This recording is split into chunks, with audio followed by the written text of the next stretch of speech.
Everything you've worked toward, every can of food you stacked on that shelf, every piece of gear you carefully selected, every dollar you spent building your preparedness system is suddenly at risk. Not from the disaster itself, but from something arguably more frightening. Other people who want what you have. This isn't some paranoid fantasy cooked up late at night. This is a pattern that has repeated itself throughout human history, across different countries, different cultures, different types of crises. When society destabilizes, the social contracts we all quietly agree to, don't take what isn't yours, respect boundaries, leave people alone, those contracts start to dissolve. And when they dissolve, the people who prepared become targets for the people who didn't. Sometimes it happens fast. Someone clocks that you've got resources, sees an opening, and moves before you even realize what's happening. But sometimes, and this version is almost scarier, it happens gradually. Conversations start happening without you. Whispers spread through neighborhoods. Word gets around that a certain household has supplies, and then one day someone's at your front door. Could be someone you've known for years. Could be a complete stranger who heard something through the grapevine. Or, and this one really gets under my skin, it could be someone in an official capacity, a uniform, a badge, telling you that your supplies are being redistributed for the greater good. Once that stuff walks out the door, it doesn't come back. Every item that disappears from your stockpile is a direct hit to your ability to make it through whatever crisis you're facing. And for those of us who've spent years and significant money building our preps, that's not just frustrating, it's potentially life-threatening. So today I want to have a real, honest conversation about what's most likely to be taken from you during a serious, prolonged emergency, and more importantly, what practical steps you can take to hold on to it. Before I get into it, though, I want to be upfront about something. This isn't just me sitting around speculating about what feels right. I went deep on the research for this one. I worked through FEMA After Action Reports, Department of Homeland Security Critical Supply Studies, FBI uniform crime data, Police Department incident logs from disasters like Hurricane Katrina and Superstorm Sandy, DOJ disaster crime summaries, and academic theft pattern analyses. I want to give you information that's actually grounded in what has happened, not just what theoretically could happen. So, with that foundation laid, let's get into it. Number 8. Lighting and visibility tools. This one doesn't always make it onto these kinds of lists, which is exactly why I want to start here. Flashlights, lanterns, headlamps, candles. These items fly so far under the radar that most people never think about them being stolen or confiscated. But think about what happens in a prolonged blackout. After the first 24 hours without power, a working flashlight becomes one of the most desired objects in any neighborhood. Here's the interesting thing about lighting equipment in a crisis context. It's not dramatic enough to seem threatening, so it tends not to attract the kind of aggressive confiscation that more tactical items do. Governments and law enforcement typically aren't prioritizing your lantern collection. The threat here is more organic. Neighbors who are struggling, people who are scared of the dark, individuals who simply didn't prepare and are now scrambling. The best approach with lighting is redundancy and distribution. Don't keep all your lighting sources in one place. Have a set in your bug-out bag, a set in your bedroom, a set in a common area, and if you have the ability, a hidden set somewhere in your home or property. Hand crank and solar-powered options are especially valuable because they eliminate the dependency on batteries entirely, which means they retain their value for much longer periods. Also worth considering, keeping your lighting use somewhat discreet during nighttime hours in a grid-down situation. If your house is the only one lit up on the block, you're advertising that you have resources. That advertisement attracts attention, and not always the kind you want. Number 7. Clothing and thermal gear. Again, not the sexy answer people expect, but hear me out. In a prolonged crisis, especially one that extends through cold months, functional warm clothing becomes extraordinarily valuable. This includes quality sleeping bags, wool blankets, thermal base layers, waterproof outerwear, and sturdy boots. Historical disaster records, particularly from extended grid-down events and refugee situations, consistently show that people dramatically underestimate how quickly temperature regulation becomes a matter of survival. You can go weeks without food. You can go days without water in some conditions, but exposure to cold temperatures without adequate protection can kill in hours. The confiscation risk here is mainly from opportunistic looters rather than organized government action. Nobody's issuing executive orders about sleeping bag seizures. But in a neighborhood where people are cold and suffering, and they know or suspect that you have warm gear, that's a target on your back. Store your thermal gear in bags that don't scream outdoor survival equipment. Plain duffel bags, unmarked containers, anything that doesn't immediately signal to a curious eye what's inside. And if you're in a situation where you need to move, thermal gear should be near the top of your priority list, right alongside food and water. Number 6. Fuel gasoline, propane, diesel, kerosene.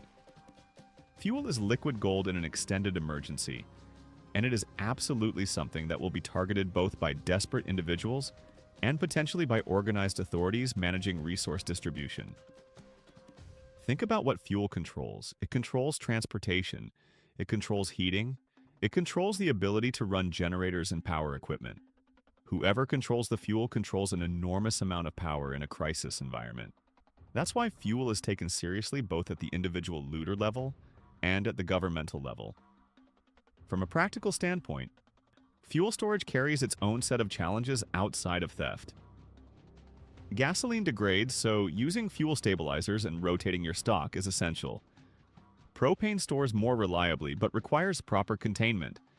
And regardless of what type of fuel you're storing, local regulations often have specific rules about quantities and storage methods. So, understanding what applies to your situation is worth doing before you're in an emergency. For protecting your fuel stores, physical concealment goes a long way. Fuel stored in a visible, accessible outdoor location is an obvious target. Underground storage, integrated storage within structures, or even just keeping fuel in non-obvious containers in less accessible areas of your property significantly reduces the likelihood of opportunistic theft. The other major protective factor? I'm not talking about it. Your fuel supply should not be common knowledge among your neighbors, extended family, or social circles. It sounds antisocial, but in a crisis, that information creates risk. If you're finding this useful, and I genuinely hope you are, take 2 seconds to hit that like button, drop a comment below telling me what you think should be on this list, and subscribe so you don't miss what's coming. This community is growing fast and I want you to be part of it. Okay, back to it. Number 5. Communications equipment. Alright, now we're getting into the territory I originally researched specifically for this, and I'll be honest, I expected communications gear to rank higher based on my gut instinct. But when I actually dug into the data, it consistently showed up closer to the bottom of the priority list for both looters and government confiscation efforts. Let's talk about why. Radios, whether we're talking ham radios, CB radios, satellite phones, or the more basic ready radios, are essential tools for maintaining contact with your group, gathering intelligence about what's happening outside your immediate area, and coordinating any kind of organized response to whatever you're facing. For those of us who've invested in communications infrastructure, these aren't optional. They're critical. But here's the reality check. To the average looter who's operating on instinct and immediate need, a radio doesn't register as a priority the way food or medicine does. They're not thinking 3 steps ahead about information networks. They're thinking about what keeps them alive tonight. And from a government standpoint, communications equipment, while it could theoretically be targeted if officials wanted to control information flow, generally isn't at the top of confiscation priority lists in the kinds of emergencies we've historically seen in the United States. That said, lower priority doesn't mean no risk. So how do you protect your comms gear? The most straightforward answer is to keep it on your person. A radio in your pack, in a cargo pocket, or in a chest rig is a radio that can't be taken without direct physical confrontation. The physical barrier of your own body is genuinely meaningful protection here.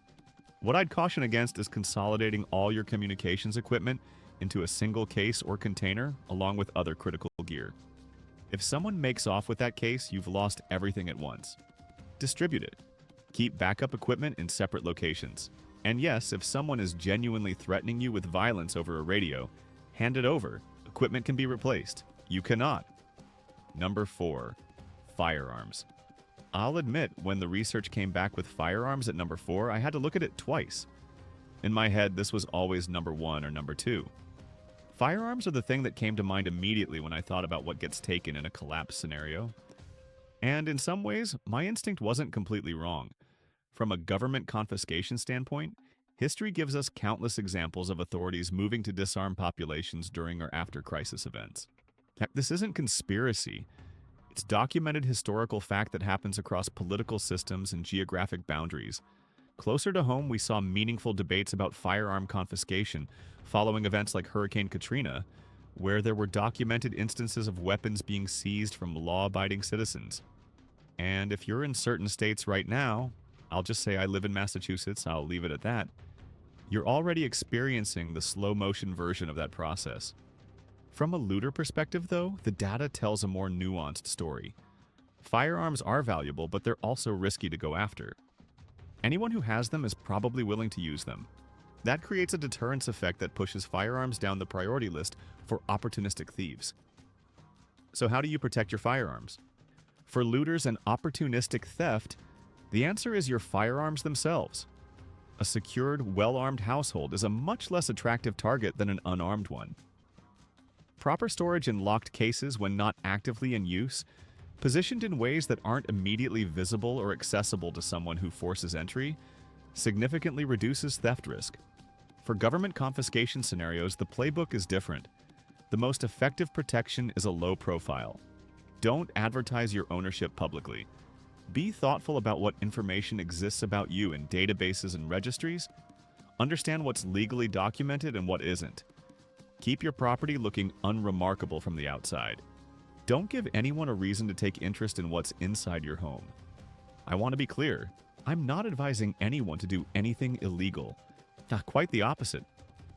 I'm saying make sure everything you own is legal, properly documented where required, and handled responsibly. Because legal ownership gives you a much stronger position to stand in than illegal ownership does. Number 3. Power supplies. Here's one that might surprise you appearing above firearms on this list, and honestly, it surprised me too when the research laid it out. But when you think about what power means in a crisis, it starts to make more sense. Generators, solar charging setups, battery banks, power stations, these are the infrastructure that keeps everything else running. They charge your radio batteries, they keep critical medical equipment operational. They allow you to preserve food, they maintain lighting. In a prolonged emergency, the household with reliable power has a significant advantage over everyone around them, and that advantage is visible. Now, the good news on the confiscation front, the government isn't particularly interested in your solar generator. These items aren't on typical confiscation lists because they're not seen as the kind of threatening resource that food, weapons, or communications are. The risk here is almost entirely from private individuals, looters, and desperate neighbors. The challenge is that power supplies are bulky.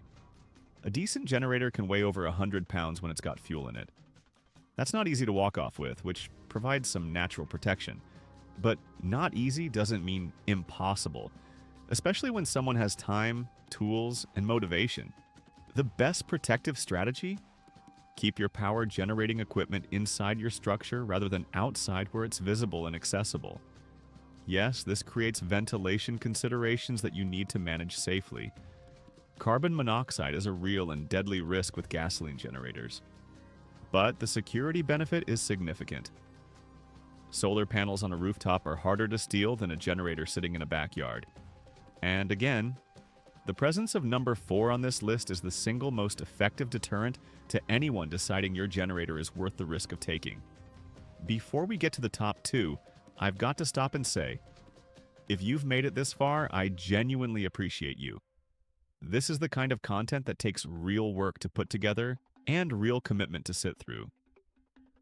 If it's been valuable, please hit subscribe, drop a like, and leave a comment. Tell me what you think I got wrong. Tell me what you would have added to this list. I read every single comment, and it legitimately shapes what I make next.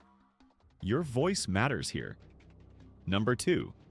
Food and water. We're in the top 2 now, and food, with water riding alongside it, absolutely belongs here. Think about the fundamental dynamics of food in a crisis. Every single person needs it, every single day. There's no negotiating with that biological reality. When stores get cleared out, and they will get cleared out, typically within 24 to 72 hours of any serious emergency being announced, what exists in private homes is essentially all there is. The entire food supply of your community becomes distributed across the kitchen pantries and basement stockpiles of individual households. That situation creates enormous pressure. A person who's hungry is motivated. A parent whose children are hungry is extremely motivated. And a community full of hungry people is capable of things that the same people would never consider under normal circumstances. The historical record on this is unfortunately very consistent. Food is also uniquely vulnerable to government redistribution efforts. Unlike firearms, which governments typically frame the seizure of as a safety measure, food seizures can be framed as community welfare. We're making sure everyone has something to eat. That framing makes it easier to justify and harder to resist publicly. There are historical examples from within the United States and many more from other countries of food stores being commandeered in crisis situations under the banner of fair distribution. So what can you actually do? First, and I'll keep coming back to this because it matters so much, don't tell people what you have. This applies to neighbors, extended family, social media, all of it. The fewer people who know the scope of your food stores, the smaller your target profile. I recognize the irony of saying this while having a YouTube channel where I talk about my preps. That's a genuine tension I live with, and I take steps to manage that risk in other ways. Second, distributed storage matters enormously.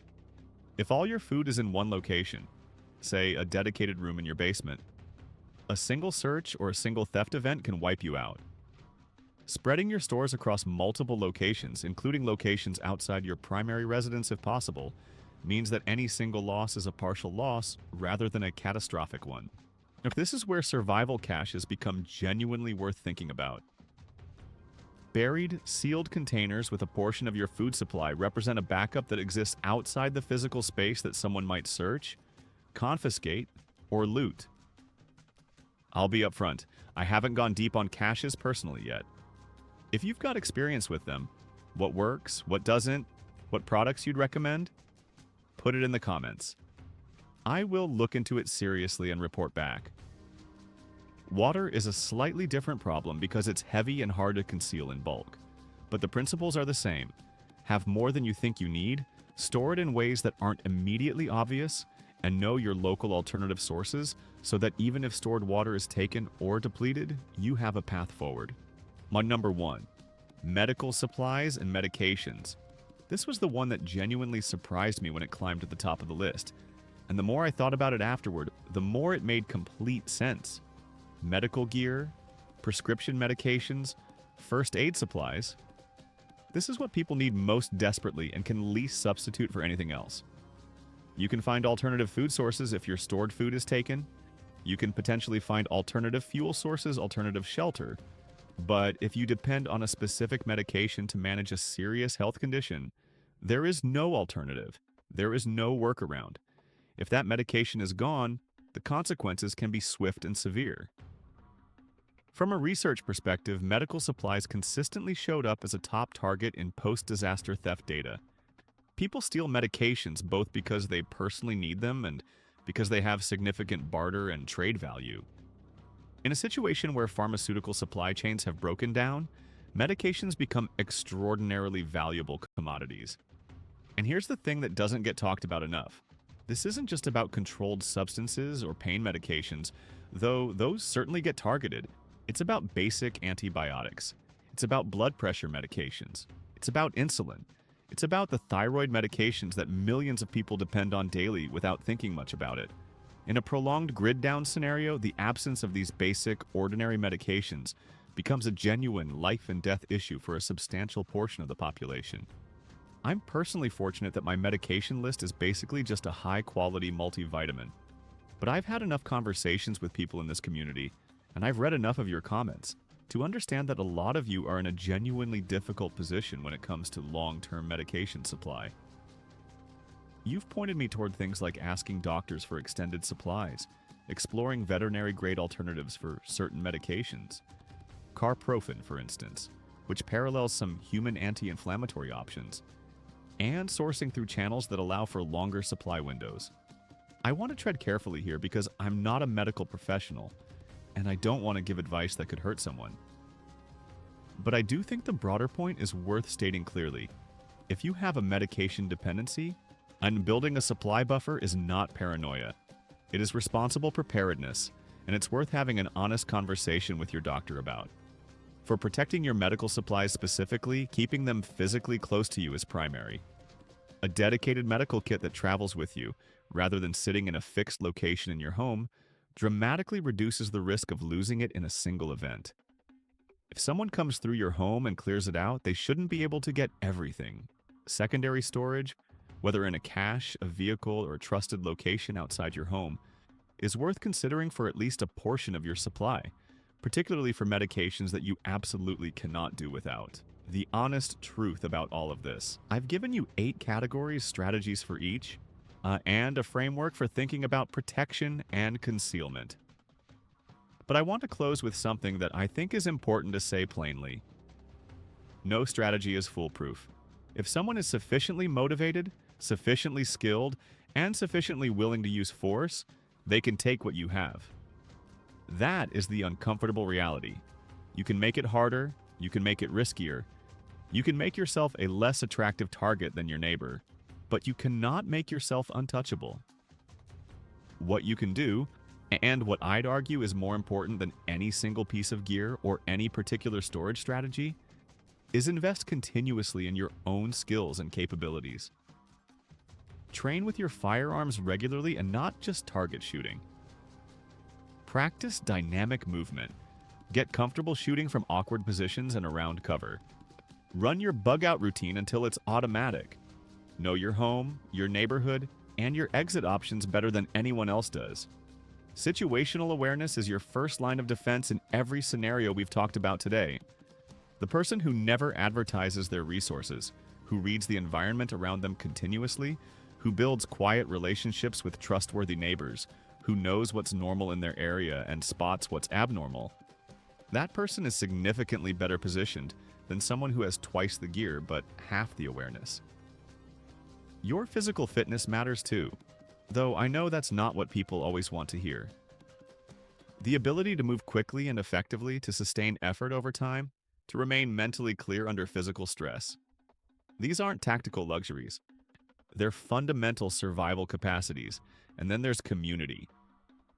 I want to be careful here because the same community that can support and protect you can also be a vector for the information leaks we've been talking about throughout this whole piece. But a small group of genuinely trustworthy people, the people whose character you know, whose values align with yours, whose judgment you respect, is genuinely one of the most important preps you can have. No individual, no matter how capable and well-supplied, can maintain continuous vigilance alone over a prolonged period. At some point, you need people you can trust to watch your back while you sleep. Building those relationships now, before anything goes wrong, is something you can do without spending $1. It just requires intentionality and time. The goal through all of this, and I say this at some point in almost every video I make because I believe it, is not just survival. Anyone can technically survive in miserable conditions.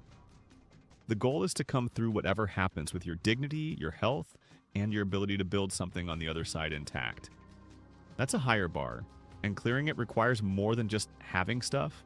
It requires having the right stuff, protecting that stuff intelligently, maintaining the skills to use it effectively, and surrounding yourself with people who are pulling in the same direction. I hope something in here gave you a new angle to think from, or validated an approach you were already taking, or pushed you to close a gap you hadn't fully addressed. And that's all I'm ever trying to do with these videos. Give you something genuinely useful to take away. If this landed for you, you know what to do. Like this video, leave me a comment, especially if you think my ordering was wrong or I missed something important. And subscribe so you're here for everything coming next. New content every single week, and some things coming through the Patreon channel in the next few months that I'm genuinely